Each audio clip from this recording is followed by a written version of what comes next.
বিসমিল্লাহির রহমানির রহিম। আজকে আলোচনা করব লেটার বা বর্ণ নিয়ে।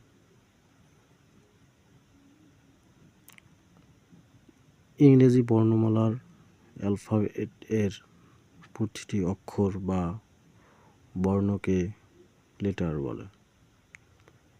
লেটার দুই প্রকার, যথা 1. Capital letter, 2. Small letter. Capital letter বলতে আমরা শুধু বাংলায় বুঝবো বড় অক্ষরের অক্ষর, যেমন আমার স্ক্রিনে দেওয়া ABCDEF.Z পর্যন্ত। স্মল লেটার বলতে আমরা ছোট হাতের অক্ষরকে বুঝবো, যেমন আমার স্ক্রিনে দেওয়া রয়েছে ABCDEF.Z পর্যন্ত। এভাবে আমরা ক্যাপিটাল লেটার, স্মল লেটার লিখতে শিখব।